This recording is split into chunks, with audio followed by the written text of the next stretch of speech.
even if I wasn't able to retire at 30, because I had long passed that road, maybe I could do certain things that weren't going to kill me, but may also allow me to retire earlier than I had planned. So definitely was skeptical, absolutely, when I first started listening to you. And my friends thought I was a little crazy too, with this idea of, there are people out there that like stop working at 30 and they don't go back to work. And it's like, yeah, right. No one does that. T-minus 10 seconds. Welcome to the Journey to Launch podcast with your host, Jamila Souffrant. As a money expert who walks her talk, she helps brave journeyers like you get out of debt, save, invest, and build real wealth. Join her on the journey to launch to financial freedom in 5, 4, 3, 2, 1.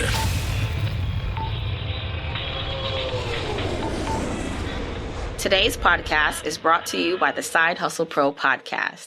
Side Hustle Pro is the first and only podcast to spotlight bold Black women entrepreneurs who have scaled from side hustle to profitable business. Host Nicaila Matthews-Okome highlights the journey of Black women business owners and shares how they got started, how they marketed their businesses, how they keep their businesses growing, and so much more. From figuring out what your side hustle should even be to learning how to turn it into a business, Side Hustle Pro will breathe life into the multi-passionate side hustler in you.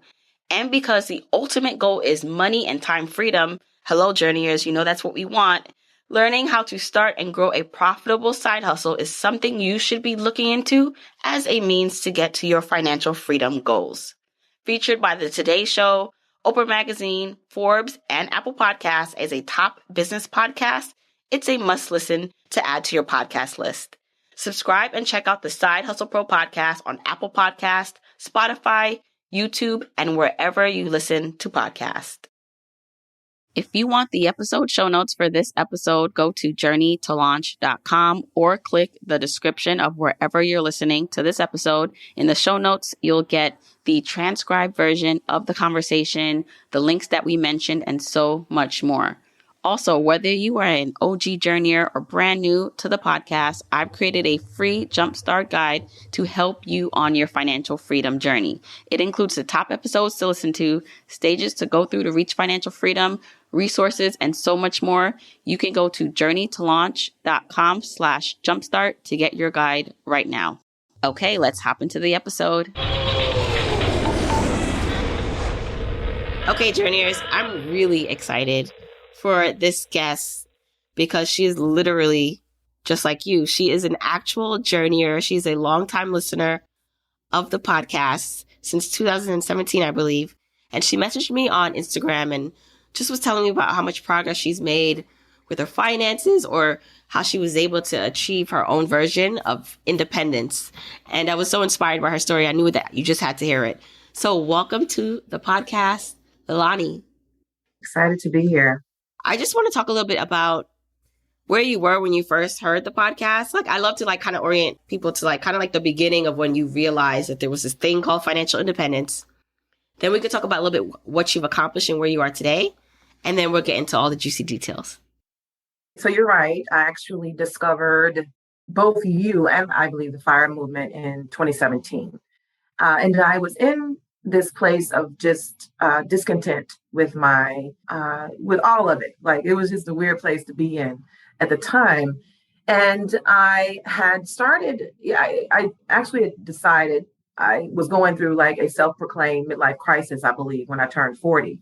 And so when I was introduced to the FIRE movement, it was 2 years later, I was 42. And I started by finding actually a couple of podcasts that were focused on the FIRE movement, specifically as it related to purchasing property and also related to living a frugal life. And I knew that I didn't want to do either of those things, but this idea of the FIRE movement of F you money, if you will, made me happy, right?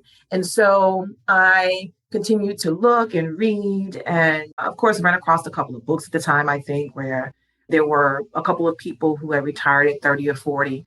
But in my mind, I thought that that was just a one-off, that wasn't something that a lot of people were doing. And so the more I listened to these podcasts, the more I realized that people were actually doing these things. But in my mind, this was not something that Black people did, right? Most of the people that I listened to were predominantly white men. But I kept listening because I was intrigued and I somehow found you.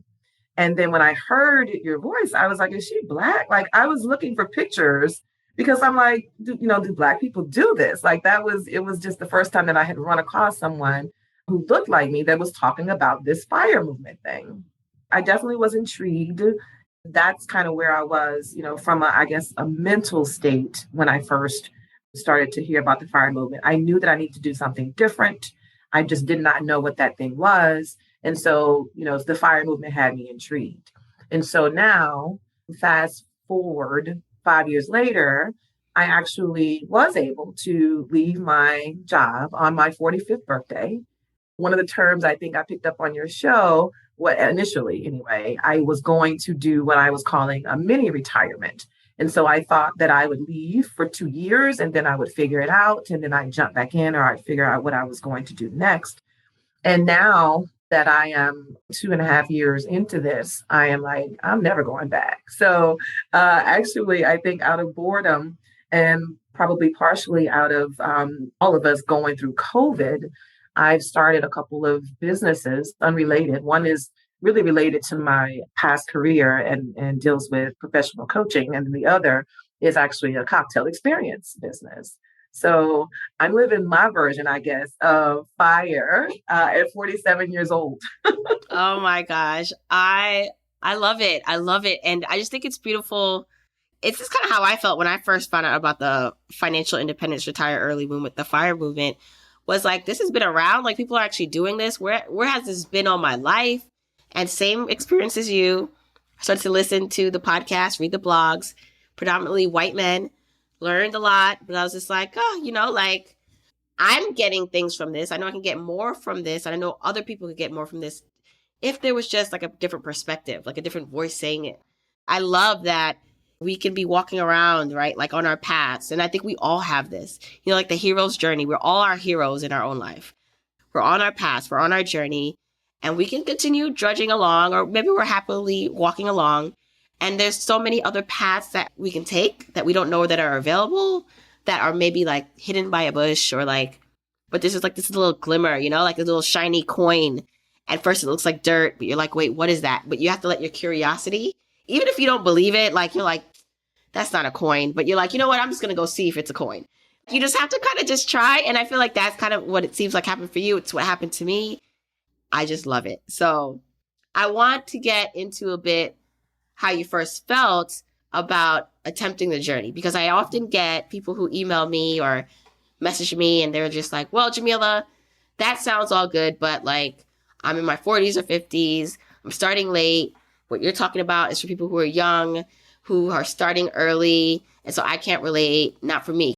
I'd love to talk about how you switched that mindset to feel like you could accomplish something.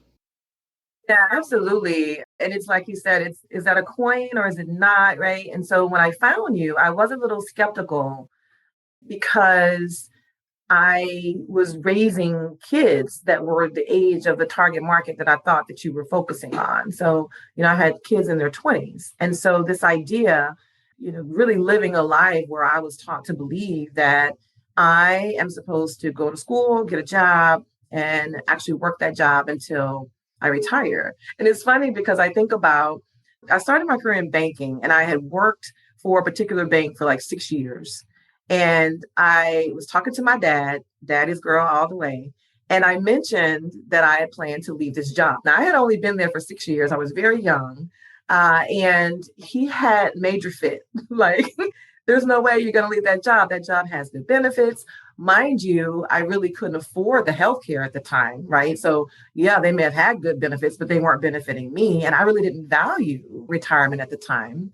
And then a couple of years later, I actually left a bank, and he actually told my mom that he thought that I had lost my mind completely, and that they needed to get me checked out because there was something going on. Like, that's how serious he was about moving from job to job.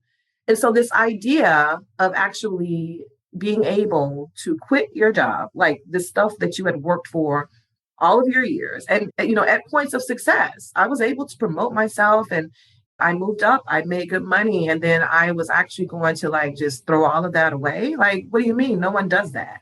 And so I definitely was a little skeptical, but like that coin, I kept listening. And then I realized that even one, I could at least share the material with my young kids. Maybe it would be beneficial for them. Or two, even if I wasn't able to retire at 30, because I had long passed that road, maybe I could do certain things that weren't going to kill me, but may also allow me to retire earlier than I had planned.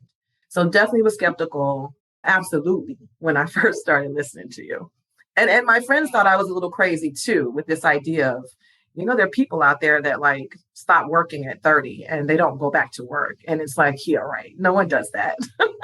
Yeah. Well, that's the thing too. Like, I know not every situation or story is going to relate completely to a person listening, but I always like to say, like, I've had various people on who have achieved financial independence in different ways, right? Like through real estate, through super frugal living, like they sell everything, they're living in a van, right? And so it's just like you get to pick and choose, though, the way in which you do it. And if something is not working or it doesn't appeal to you, I think I even had a dumpster diver in on one of the earlier episodes, right? Like, you don't have to do that, but it's just showing you, like, it's just expanding the mind to show you what other people are doing and what's possible for you if you were to apply these levers in your life.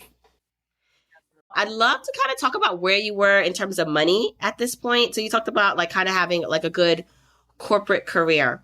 Where were you in terms of your debt and how you were managing money? I believe you're married. So like, how was that also, that conversation or the dynamic of money with you and your partner?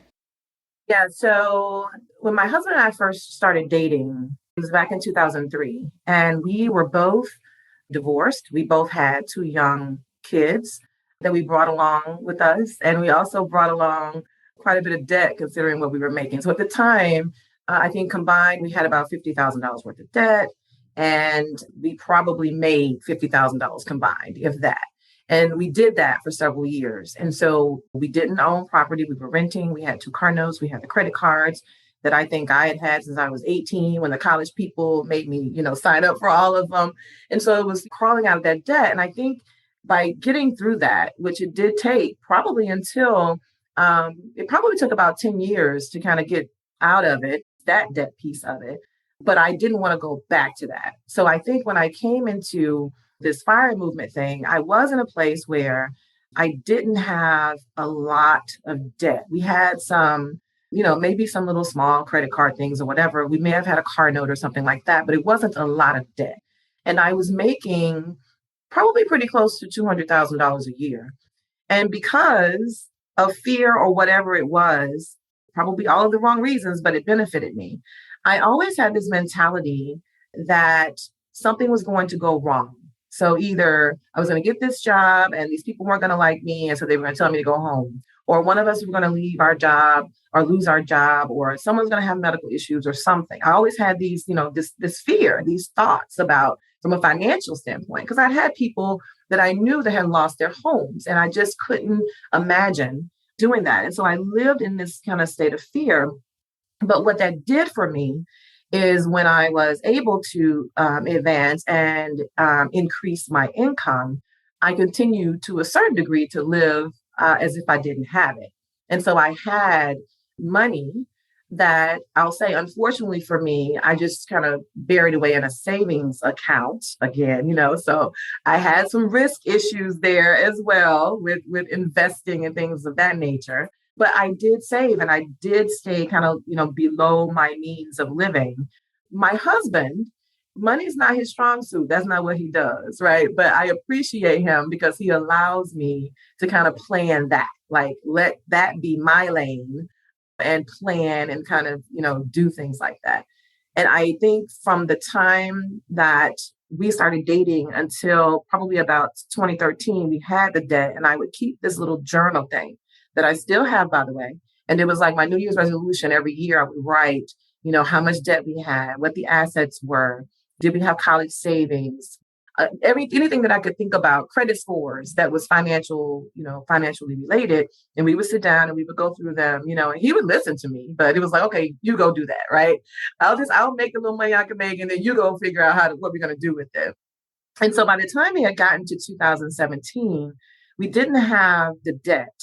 I did have a savings account. I'm not sure how much was in it. It wasn't a significant amount of money, but it was more than I had, I think, ever saved. So I had, I think I was still calling it an emergency fund because, again, I had the whole fear. That's the way I lived, right? And so I had that, and we did not have a lot of debt. And so then for me, it became about how can we save more money? How can we, invest differently? It wasn't invest more, right? It was take the retirement stuff that we had and do different things with it. And so that became a part of kind of our discussions around what's next. Right. Okay. So one of the things I do want to get back to is, you said when you first started out, like you were making maybe 50,000, maybe less, but you increased your income by the time you left your job to 200,000. Significant increase. Amazing. And I feel like you said you worked in banking. I started my career in banking, and then I shifted over into career in human resources. So just in terms of just like a mini overview, like what would you say allowed you to increase your income other than time, right? You had some time in the game, right? But like just because you're working somewhere for a long period of time doesn't mean you earn that much more. So what allowed you to earn that much more over that time period? If someone is thinking about, in 10 years, 15 years, I want to quadruple 10x my salary. What would you say is the ways that you did that?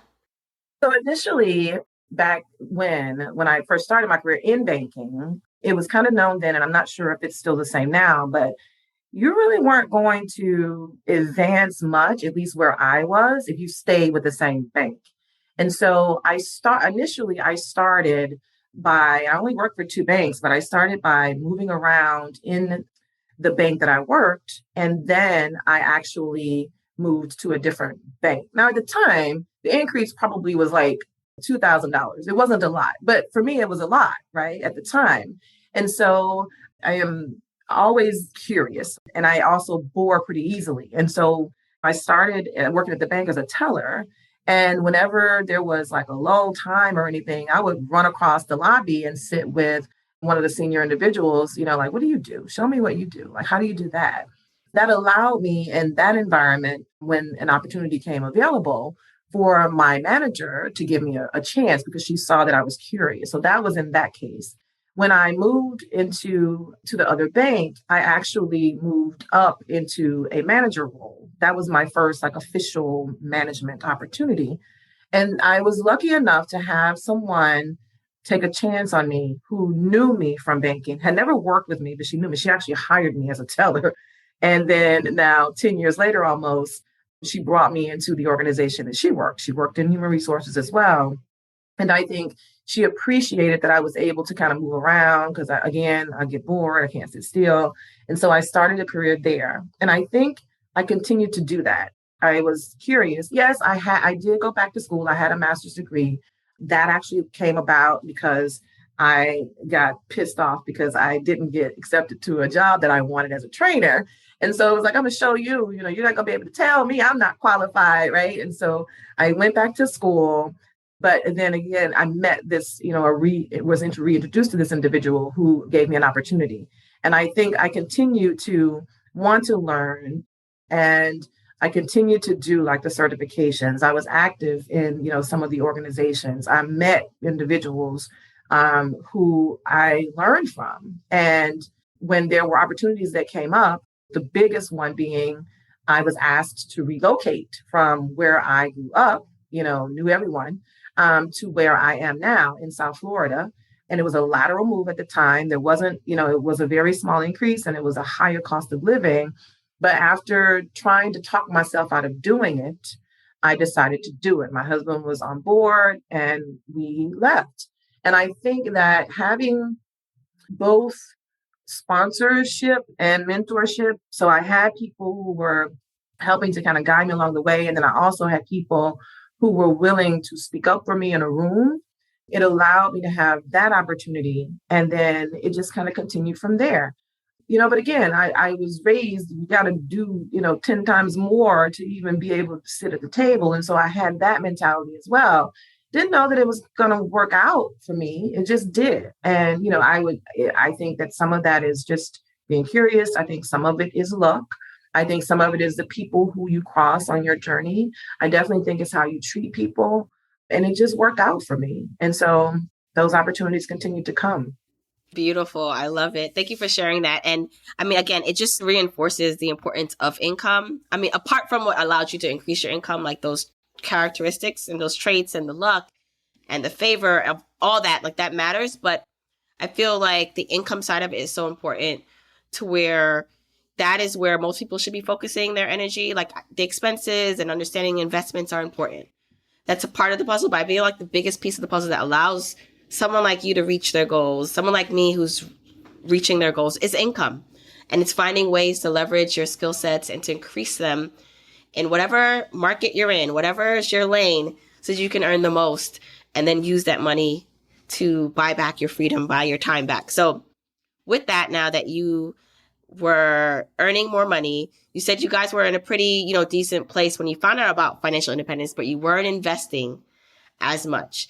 So I don't know about you, but I know for me, when I first found out about financial independence, like the saving and like managing money was like, all right, I kind of like, that's okay. But it was like almost keeping you on like a treadmill that stays still, right? Like you're still in the same place. But learning about FI, financial independence, and investing, that's where it's like, that's where you build wealth, right? So what things did you change in terms of investing that then allowed you to get your net worth up, to be comfortable, to end up leaving your job?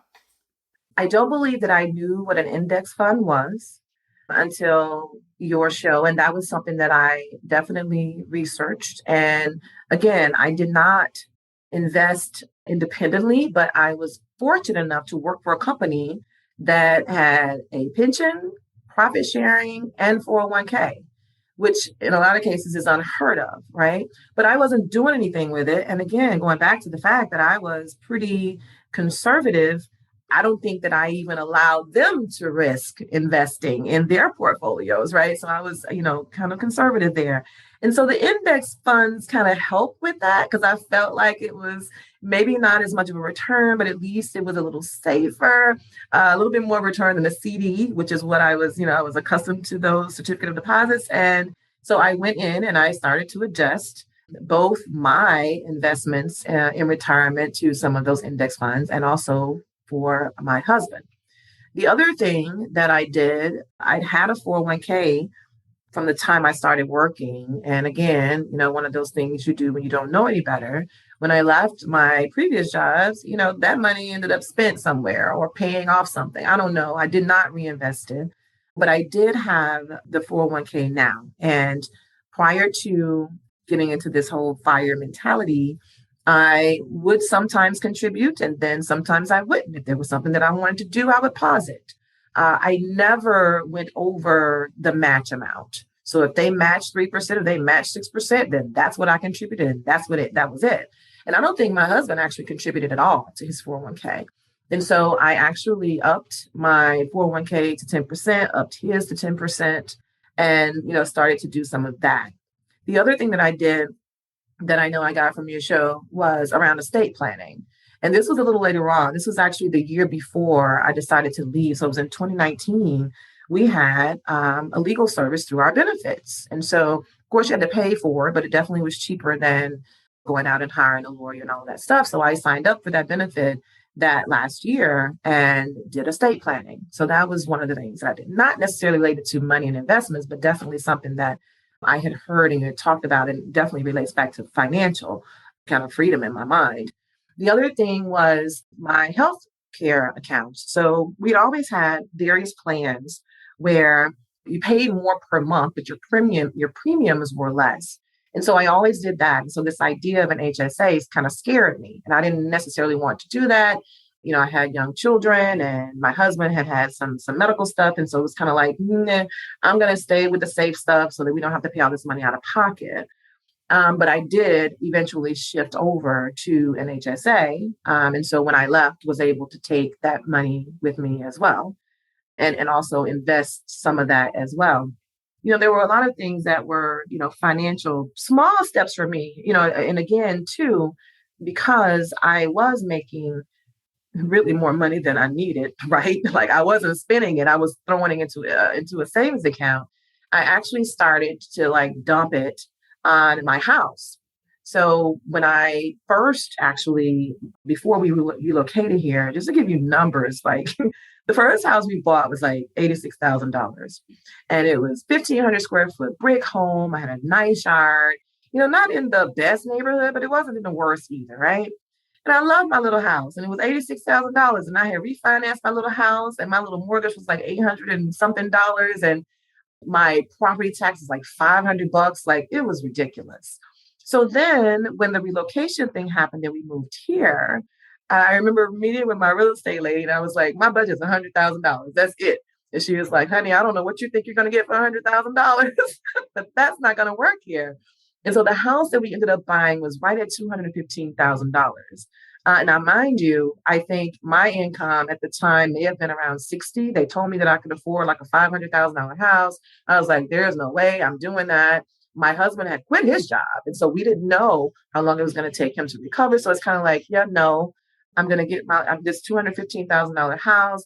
It scared me, but whatever, we're doing it. So we did the house. And then it was like, I can't have a 30-year mortgage because that means I'm going to have to work for 30 more years.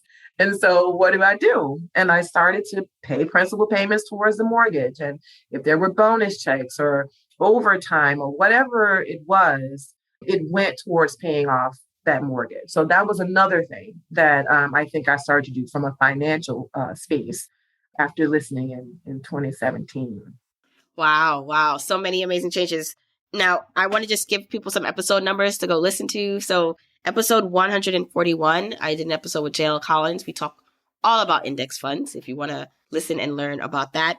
And then episode 40 was all about HSA. So the health savings account. So check that out if you just need more episodes to dive in on, and I'll put those in the show notes. I want to clarify right now, do you have a mortgage or did you pay that all off? I paid it off. Amazing. So I quit my job in February, and I think by July or August, I just paid the house off. I think initially I had planned to just continue to make the mortgage payments because, again, I was going to go back to work in 2 years. I was doing the mini retirement that you talk about on your podcast. That was my thing. And so I continued to pay the money. And I'm like, well, I'm taking money out of the savings account to pay the mortgage. I'm still earning, gaining interest on it. I have the money sitting in the account to pay it. So why don't I just pay it off? And I want to say it may have been about $125,000 and paid it off. So we have no mortgage. That house was paid off in 8 years. Amazing. So, okay, I want to kind of go back to your mindset or your intentions. You said at first you thought about doing a mini retirement. So you're only going to take a short amount of time off. What were you going to do for that time? Was it that, okay, I don't need to work, the mortgage will be paid off, and I'll figure it out in 2 years? And then how did your plans change from, I'm not doing 2 years, like I'm just to make this permanent? So initially, I think that I was going to take the 2 years off to take a break. I had no intention of working. I think a couple of times there were some things that had come up where I'm like, okay, well, maybe I can teach part-time, something that I enjoyed doing. I was willing to do on a limited basis. But as far as working a full-time job, I had no intention to do that. I needed to decompress. And I started with 1 year. Then I said 2 years, and that was my time frame. And so at that time, I had not paid off the house. And at first, I had like this 5 or 7 year plan. And I would write these things down every day. And I'm doing calculations on all of the money and all of the stuff and the mortgage and how much is left. And, calculating like how I can dump like bonus checks and things like that I haven't even earned yet on this mortgage to get rid of it. And the goal was to actually leave my job and do the 2 years once I paid the mortgage off. But that wasn't happening fast enough. And so my 7-year plan turned into a 5-year plan to a 3-year plan. And next thing I know, it was a year and a half. And I'm like, you know what? I have to do something different. So that's where the 2 years came. I had not paid the house off. I was just going to pull the money that I had from the savings account and I would give myself like an allowance every month. And that allowed really me to maintain kind of the lifestyle that we had created. And that was the plan. And so once I left and I started kind of dabbling in these possibilities, and I had people coming to me asking me if I wanted to do certain things. And then, just the horror of COVID and everything that was changing, I think it helped to shift very early some of my thoughts. Like, why do I have to go back to that? What could I do to not have to go back to that? I started to kind of calculate, based on what I had saved, like how long would this money take me, right? What amount of money would we need to live on in order for it to last for as long as I can make it last? Like that was just the way that I was thinking. And so I just decided that I was going to the thing about it too, I think really has to do with the limiting mindsets. You were talking about, expanding the money. And for me, I never thought that I would make $100,000, let alone $200,000. So there were these limiting beliefs and this fear and these thoughts that I would tell myself. And I think that carried on when I left my job. But yet I have my son, who is a millennial. Actually, he may be whatever comes after the millennial. He would say, well, why do you have to do it that way? And my response would be like, because that's the way you're supposed to do it, right? But it made me start to change. Well, why do I have to go back into a corporate environment? Why can't I take some of these opportunities? Although I've never seen myself as like an entrepreneur, it's kind of like, well, I mean, I know the stuff, I know how to do the work. That's what I was being paid to do at my company. So if I have people coming to me asking me to do some of this stuff, then why not try it? And let's just see what happens.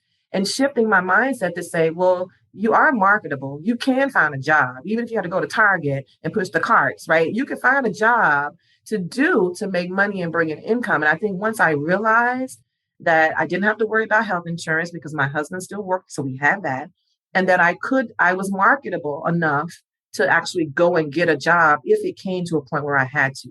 And so that really changed the way I looked at kind of the space that I sat in at that moment.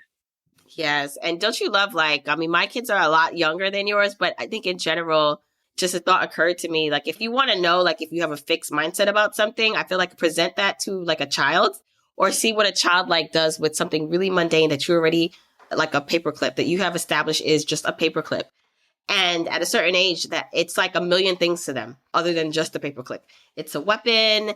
It's an airplane. It's like all these things, right? And as we get older, we lose creativity. While they say like sometimes the people who are doing the most amazing things, sometimes they're almost naive or ignorant to the limits because they don't even know. So they just try it because it's just like, why not? And so with kids, oftentimes I'll see my kids doing something. I'm like, why are you doing it that way? And like I'll see them put on a shirt, like we're not going anywhere. And they'll put on a new shirt. I'm like, you're not going anywhere. Why are you putting it on? Because I like it. I want it. And part of me is just like my adult Igor self is like, that's wasteful. Put it back until we go out. And I'm like, no, that's your saver kind of like conservative mindset.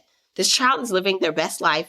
They don't care. No one's going to see them in it. They are living their life in this shirt in the couch all day. They just want to be in it. Right. So I just feel like that new perspective, like, I think it's, if you have people like that in your life, children, young adults who sometimes you think like they're not thinking clearly, sometimes they're thinking more creative than we can imagine. And it would be helpful for us as older people to kind of like look at them and mirror that. It's so funny that you said it about the clothes, because I think about, we work and we buy these things and then oftentimes we reserve them for special occasions. I think about my parents' china cabinet. The china only comes out on holidays. And when I left my job, I'm like, you know what? I'm going to use the china. I'm going to burn the candle. I'm going to do the stuff. What am I saving it for? I spent money for it because I liked it. It brought me joy, which actually was one of, I think, your podcasts as well. A little different. I didn't do it the way they talked about it, but the whole thing about, you go around the house, you touch stuff, and if it makes you happy, you keep it. And if it doesn't, you get rid of it. I don't remember the name of it, but it's a thing. But I did adopt this whole like kind of mindset of, what makes me happy? And if it doesn't make me happy, then I don't want to do it. I don't care if it's a thing, if it's a person, whatever it is, doesn't make me happy. And it really, even from a financial standpoint, helped me decide what I bought. So if I went into a store and I picked up a dress and, I looked at the dress and I was like, does this make me happy? And if it did, I bought it. If it didn't, I put it back. And that became, even with people. I mean, I literally did a Facebook thing where I went onto my Facebook account and I actually pulled up every friend that was on my Facebook account. And if their face brought back a positive memory for me, I kept them. And if I frowned, I deleted them. And it really just opened up a space. And I still do it. And it's so funny because people around me now, I will hear them say, that doesn't make me happy. Right. But it really, I needed that, like that boundary and that space. And I know we're talking about financial stuff, but these are still other things that came from your podcast that made me think as your kids with a different perspective of saying, okay, well, why can't I wear this shirt? I like it. It makes me happy. Right. So I definitely can relate to that. Yes, yes, love it. And you have older kids, and it sounds like you're always financially aware and paying off debt over time and even increasing your income, but you also had kids, right? And so I think one of the other things is like, how do you do this with children? Even if they're like young adult children, right? Like you still feel responsible in some ways for some things, especially if they're still living at home. So like, how did you navigate balancing kind of like what you did for your kids, how much you spent on them versus what you were doing for yourself and making sure you were okay? Yeah, it's funny you say that because you have three small kids? Yes. Is it? Yeah. There's no way that I could do that. I see people and I've now yet since met people with very small kids that actually quit their job and travel the world. And I'm like, how is that possible? The fortunate thing, and some I guess would say unfortunate thing for us is that we had kids young. I had my son when I was 21 years old. I was a single mom for 10 years. And so I think that unfortunately, probably for him, he was kind of accustomed to McDonald's being, a special occasion, right? Or not necessarily wanting like the name brand stuff. He didn't see mommy wear it. And so he never really had a desire to want it either. And still to this day, thank goodness, he's still that way. And don't get me wrong, because, I got to talk about privilege from the standpoint of my parents, both high school graduates, worked two jobs for most of my life. And so they wanted me to go to the predominantly white private schools, and they wanted me to have the things that they didn't have. They bought me my first car, right? So I was able to move back into the house with them and my son once I had accumulated all of this debt. So there definitely was some privilege there that helped me. But for years, I did my own hair. I did my own pedicures and manicures. Definitely were things that I spent money on, without even having my does it make me happy mentality. I guess to a certain degree, I did it because vacations were non-negotiable for me. And so I made a way, regardless of where we were from a debt standpoint, we were going to take one trip every year. And so my husband and I decided to set aside, I think it was like $50 a paycheck or something crazy. It was like $1,200, $1,500, a year that we had until we took that trip. That was the one thing that I was going to do regardless of if it was a road trip, whatever, it didn't matter. I just had to get away. So that was a non-negotiable for me. With my sons, it's almost like, I don't know if they ever went without, because when there were opportunities where I could do things, and even when my husband and I got together, we could do things that benefited them and not us, then we did that. And I think about when I had my son initially, my first two apartments were one-bedroom apartments because that was all I could afford. So he had the bedroom and I slept on a pull-out sofa. So he didn't go without, he didn't know that there was a one-bedroom. He didn't care. And he was like 2 or 3 or something. Those types of things they just continued throughout. And, they both have worked at some points. Mine, it just depends on the day. But they worked jobs themselves and they bought things that they wanted. I never had allowances or anything like that for them. We celebrated holidays and birthdays and things like that. They got pretty much what they wanted as long as they did well in school or whatever. But we just didn't spend a lot of money on stuff that didn't matter, I guess you can say. Yeah. I'm wondering for them, do you feel like the way you handled money and what you're doing now, like what they're watching you do now, like, do you see that impacting that the way they handle money? Do they have totally different money personalities, or has some of it rubbed off on them where you're like, wow, like the fact that I was doing all this, like it's rubbing off on them. They're doing this work too, this early on. Yeah. So my son, to this day, like we just had this conversation not long ago where I told him, I said, you need to get a credit card because you need to establish your credit because mommy's not co-signing for anything, right? And so when you are ready to move out again, I need for you to be able to get this apartment or whatever you're going to get on your own. So you need to, get the credit card. he refuses to get the credit card. I'm not ready for a credit card. Don't need a credit card. Don't need a debt. And I'm like, okay, I appreciate that to a certain degree, but you need to do it. Right? There are reasons why. That's that one. So my stepson actually started off wanting to not necessarily go to college. And if he did go to college, he really wanted to stay kind of in kind of what the types of jobs that he has seen people around him do. And so he has now graduated from college. He's an engineer and he's making very decent money. And so he's always been one that did take risks and research and play in investments and things like that. He has this big thing now in his house because he's married with a 3-year-old, and he has this big thing now in the house that's doing something with like cryptocurrency. And I'm like, what is it? So his mentality has always been, how do I make extra money? Not that he spends it on, things that he would consider to be frivolous, but it's almost like, I think he is in this mindset of, I don't necessarily want to do this for the rest of my life. And so whatever I can do to kind of secure financially my future and my sons, then that's what I want to do. So yeah, some of it, I don't think that I would have ever given myself credit for, but I think some of it has probably rubbed off. That's great. And, I want to talk a little bit about what you're doing now. Like you said, you have your businesses. You never thought you'd be an entrepreneur, but look at you now. So how's that going for you? Like, how hard is it to earn money as an entrepreneur? I don't want to put it in a negative frame. Maybe it's easy. Maybe money flows to you in that way. But what is it like now? Not working for anyone else, being in control of your own schedule. Maybe the better question is this break or is this freedom everything you thought it would be when you were looking forward to it? Yeah, I don't think that I thought it would be this. My husband actually has made this comment to me several times over the last couple of years about having his wife back. Like he feels like he has me back. And, the few times that I did entertain these potential offers that were coming that took me back into the corporate space, he was like, no, I like you like this, so I need you to stay like that. Right. And I feel like the things that I had kind of taken for granted, the friendships that I've had for years, some of them I only, I guess, allowed to be surface level because I've learned things about my friends that I've known for years that I didn't know, right?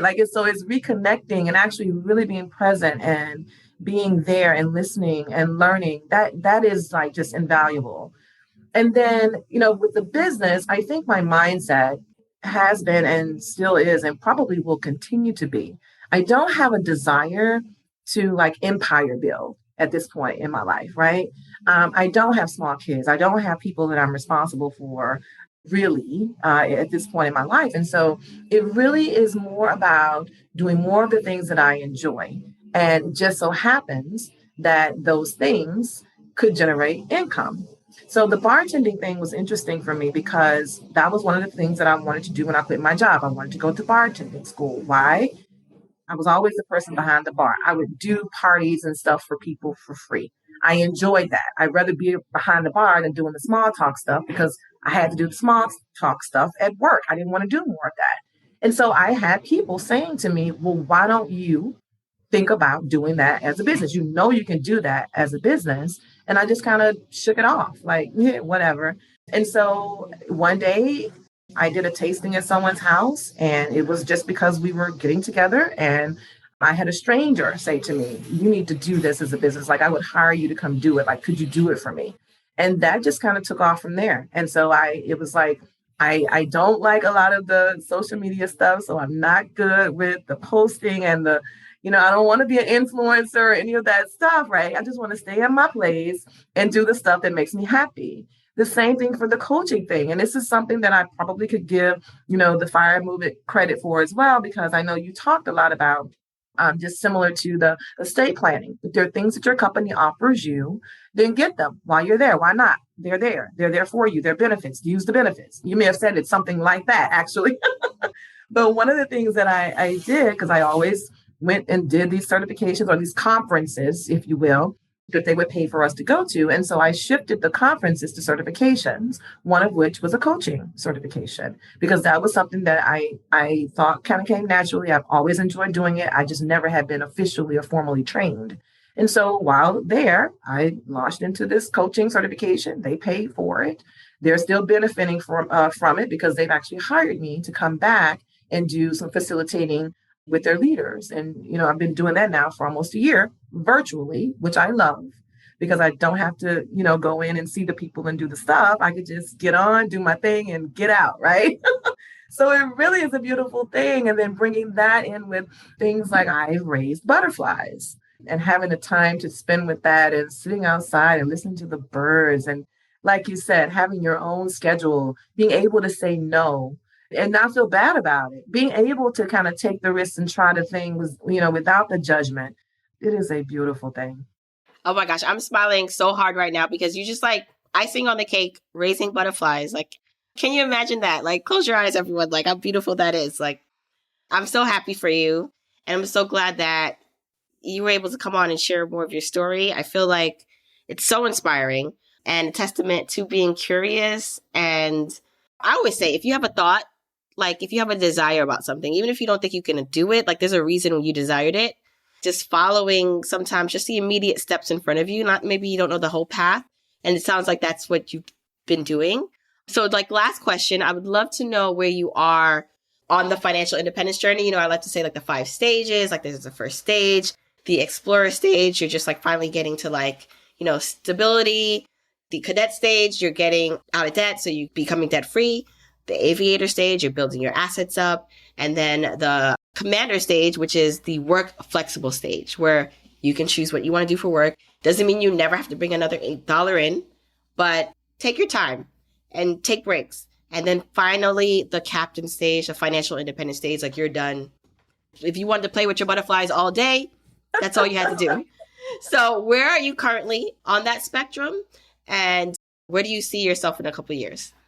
To keep my mental sanity and deal with like some of the fears and things that I talked about, I would say that I am in the flexible work stage. So there definitely is flexibility there. I don't necessarily have to work now, but I think in my mind, it's like, well, if there are opportunities out there now, then why not do it now? Especially if I could do it on my own terms. So I would say that I'm there. And then I think for me, that final like take flight stage really would be the ability to just travel full time. That's what I would love to do. But again, I have, these fears that I deal with around medical insurance, for example. What do we do if we're older and we don't have medical insurance? Like that's a fear. Like I have to kind of work my way through that before I'm, able to decide that I want to risk actually like telling my husband, okay, you quit too, and then we're going to go. Right. But that's kind of where I am now. And so it's definitely still, being curious and still seeing what's out there. We have actually talked about the idea of possibly purchasing property so that we have kind of this passive income going into, I guess, what we would say would be our real retirement. But right now it's kind of good. So I could sit in this space, for a few years and just see kind of where it takes me. Ah, beautiful. Okay, Leilani, I know you said you're not like great with the Instagram, but you do have a couple businesses. So if you want to share maybe about like the businesses where people can find you. So the cocktail business right now on Instagram is Twist Mix Sip. So it's twist.mix.sip. And then as far as the coaching business, I am going through this process of doing the websites and things now, which doesn't make me happy, but I know I need to, so I'm going to do it. So for now, it really is LinkedIn. And so you can find me at Leilani Reed-Logan on LinkedIn. And then the website and all of those things around that will come hopefully pretty soon. All right. Well, I will try to link all of that in the show notes. And if you enjoyed this conversation with myself, Leilani, let us know. Tag me. Take a screenshot of it, of you listening, your feedback, and tag me on Instagram. I'll make sure to tag Leilani if you didn't. But I want her to see how much of an impact that her story is going to have on you guys. So, again, thank you so much for coming on and sharing your story. Don't forget, you can get the episode show notes for this episode by going to journeytolaunch.com or click the description of wherever you're listening to this. And you can still grab your Jumpstart Guide for free to help you on your journey to financial freedom by going to journeytolaunch.com/jumpstart. If you want to support me and the podcast and love the free content and information that you get here, here are 4 ways that you can support me and the show.